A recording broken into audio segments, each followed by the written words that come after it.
look at this guy. Vini Jr. cleverly starts his run across the net, pulls back to the far post. Easy hire. As he gets the other side, Patterson. 2 goals for Vini. 2-0 Brazil. Punch might just be enough, just what do I get? Because they know -3, really hurts. -4 is probably a dagger. So you almost get the sense Ian, that both teams would be content with this result in a weird way. And like I said, it's a precarious position because as they tire, Irish here, chance, and Cunha strikes again, and Brazil do now have a 3-goal advantage. I think, though, Brazil were getting right close to where we expect them to be. I know it was only Scotland, but this is a team, Brazil, that look like they're trending in the right direction. Yeah, listen, to be expected, Scotland, it was going to be a difficult game for them against Brazil at any time, right? You're going up against a team that you've never beaten before in your life. Previous to this game, it was 10 games. They'd lost 8 of them. They have had a history against Brazil in World Cups as well. You're just always hopeful that maybe this is the moment, maybe this is the game.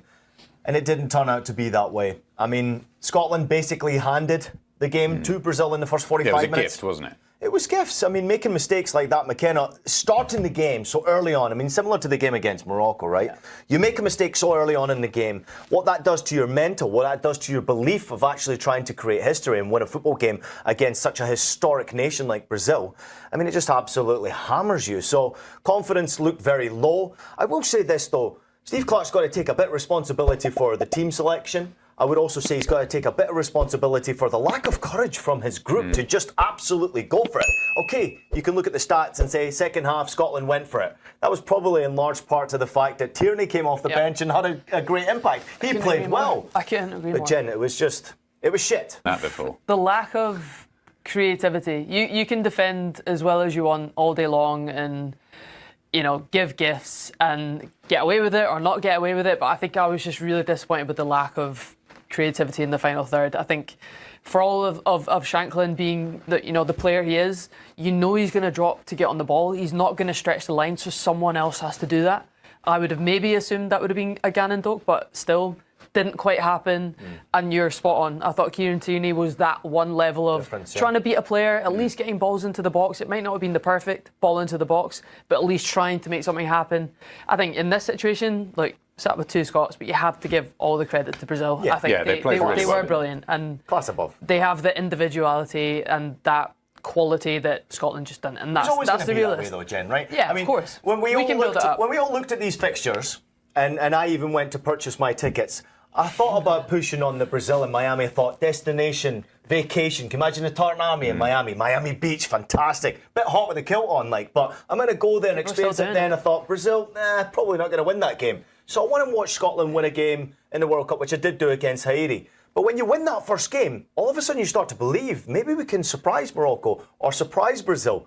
We weren't good enough against Morocco, albeit a better performance than we did do against Haiti. And this was not good enough, full stop. For Scottish fans who obviously invested a lot coming to the World Cup, I would have expected a bit more effort and certainly a bit more quality from the Scottish players and certainly from the manager as well when it comes to team selection. How good was Vini Jr. today, Jen, though? I mean, continuing the trend we saw in the first couple of games, he scored in both of those 2. But today, I mean, he could have scored 5. Yeah, look, the first one, we don't need to talk about it anymore because it was a gift. But just the timing of his runs into the box, his 1v1 ability is obviously one of the best in the world. That's why he is, and plays for the club he does. He just has that flair that Brazilian players have, right? They have it in abundance across the front line. Cunha as well did really well for the finish. But whether a player like that, you either create your own luck with the activity, or you draw other players. Because defensively you're so worried about the class that he has that you double up or you triple up on him. That he was brilliant, and what a tournament he's having. First 40 minutes, we were sort of thinking, is he carrying this Brazilian team? Because they're not obviously where they were before, but he massively stepped up. And I know he scored in the first game, Ian, when Igor Thiago was leading the line, not Cunha. But I just think he looks so much more comfortable playing, not alongside because he's not up front with him, but playing in and behind and moving around. Someone like Cunha, he matches up much better with Vini Jr.